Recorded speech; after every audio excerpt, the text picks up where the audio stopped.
the smart counter argument to my argument was, hey Nick, if Trump is so anti-NATO like you claim, why do NATO officials keep speaking out against him? Why do people keep pretending that Trump is anti-NATO? My response to that was always that they were full of shit.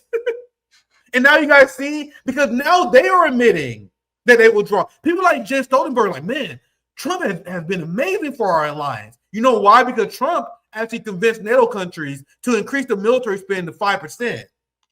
And now he's doing stuff that the Biden administration wouldn't do in his first term. Let's be clear. We know that Biden would eventually get to these things. He was engaging in an escalatory strategy. But based on the NATO point of view, but Donald Trump is going harder on this war on behalf of NATO than Biden did.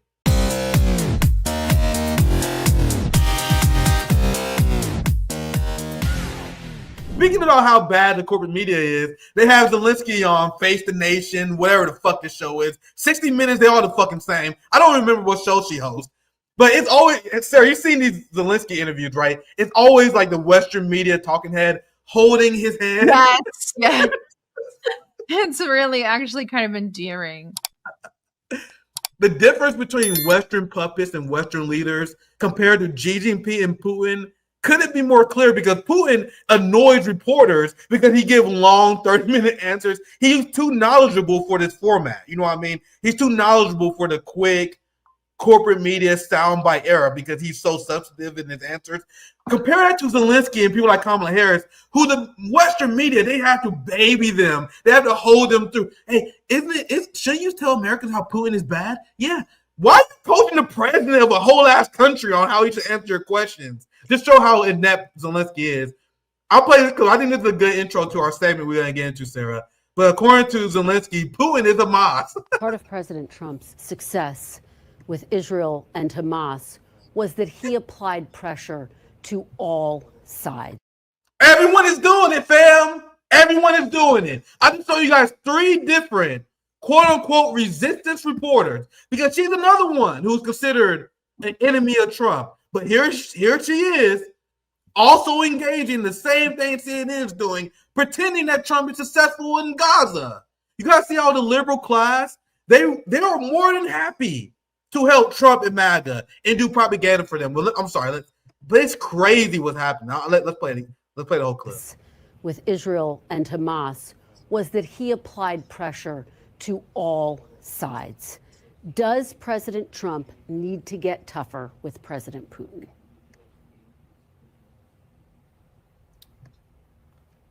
Yes, and even more, because Putin is something similar, but more strong than Hamas. It's more bigger war, and he is the second army in the world, and that's why more pressure. Putin is Hamas, Sarah. I mean, They really believe. If he can convince people that Putin is Hamas, maybe then he'll get more aid. I don't know if you saw this, but Jen Stoltenberg, the former NATO secretary, now retired, he's on a book tour. And he's on a book tour, and he's essentially saying that we would have won the war in Ukraine if Joe Biden wasn't a giant fucking pussy. You guys realize that NATO loves Trump, right? NATO loves Trump now. And they realize that they was wrong about him for the last few years. Remember how I've been explaining for the last few years how Trump is a gift to NATO? Yeah. And then the smart counter argument to my argument was, hey, Nick, if Trump is so anti-NATO like you claim, why do NATO officials keep speaking out against him? Why do people keep pretending that Trump is anti-NATO? My response to that was always that they were full of shit. And now you guys see, because now they are admitting that they withdraw. People like Jen Stoltenberg, like, man, Trump has been amazing for our alliance. You know why? Because Trump actually convinced NATO countries to increase the military spend to 5%. And now he's doing stuff that the Biden administration wouldn't do in his first term. Let's be clear. We know that Biden would eventually get to these things. He was engaging in an escalatory strategy. But based on the NATO point of view, but Donald Trump is going harder on this war on behalf of NATO than Biden did. Look, here's the headline. Former NATO chief Stoltenberg says alliance let Ukraine down. Washington was defeated. So let me translate that headline for what I think a lot of people understand. It's essentially Jens Stoltenberg calling Joe Biden a pussy who couldn't get the job done. And he praises Donald Trump as being the guy who will be able to win this war against against Russia for Ukraine. And that's why the EU, NATO, led by Donald Trump, is giving Ukraine permission to attack other EU countries now, Sarah. On that thought, I want to pass you because you've been covering this story a lot. Like, what's been going on with these attacks in Hungary? Because apparently, I'll pull up. Here's one of the headlines I saw. There are these explosions, and correct me if I'm wrong, because I did just a little bit of reading on this. These are supposed to be like Russian-owned oil refineries that they have in Hungary and Romania, and now Ukrainian terrorists are apparently bombing them. What? And then today was Slovakia, but I'm not really sure about the one in Slovakia being a sabotage yet. We'll see. It doesn't seem like it's at the refinery. It seems like it's on the pipeline, but we'll see. Not sure.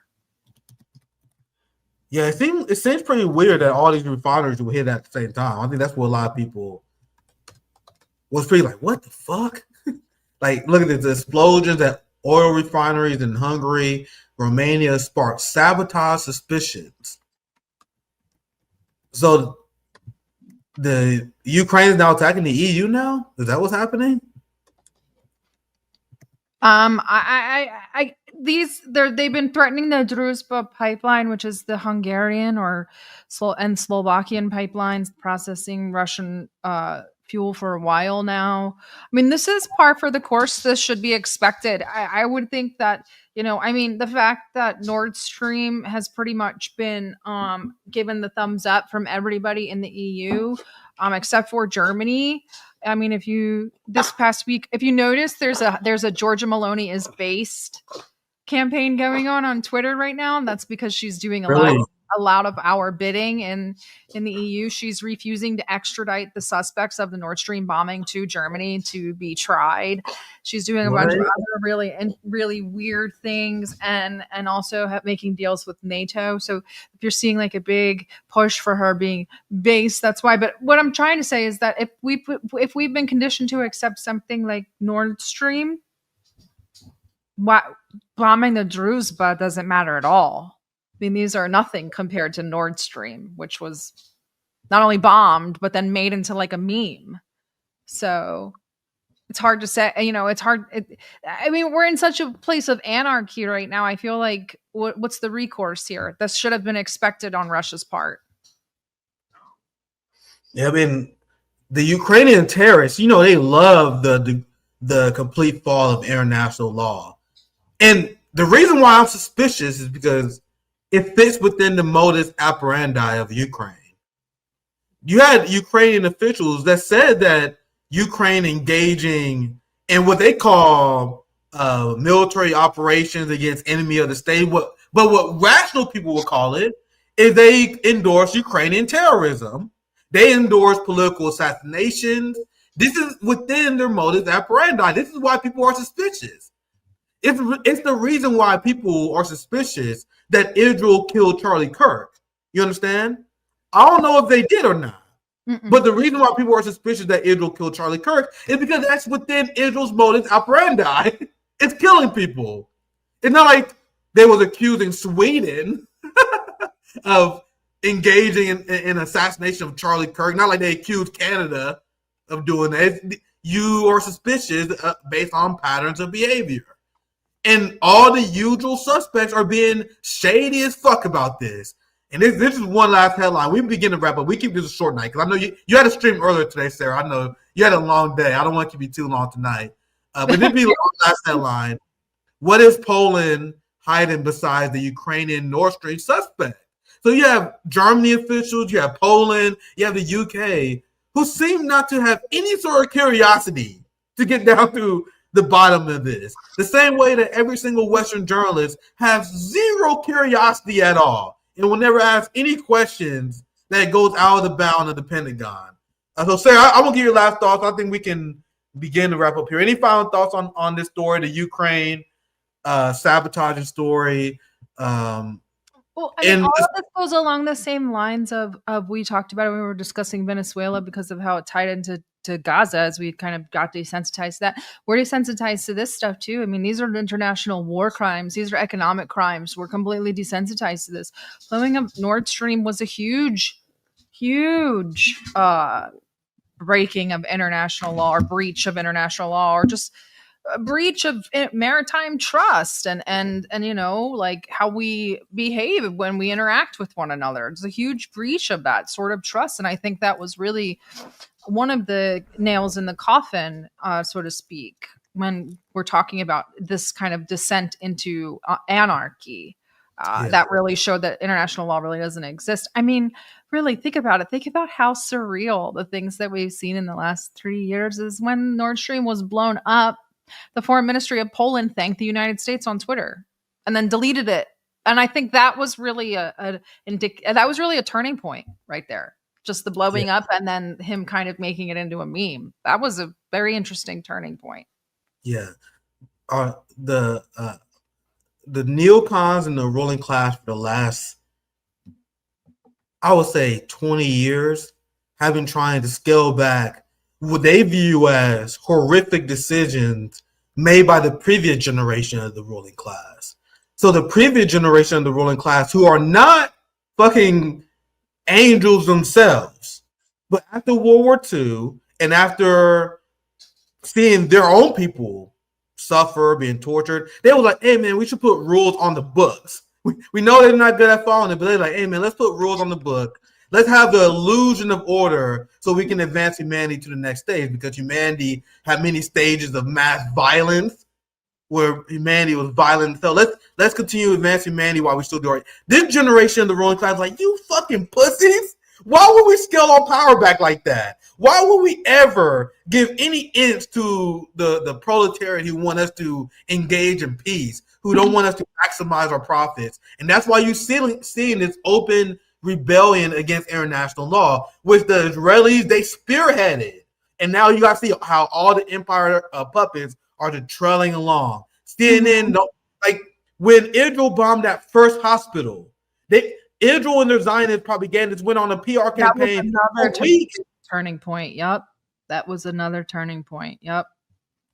They went from having to go on propaganda campaign for weeks to justify it, Sarah, to now they bomb a hospital. Well, there's nothing left, but they bombed hospitals, and no one even gives a fuck. Wouldn't be even gets reported on at this point.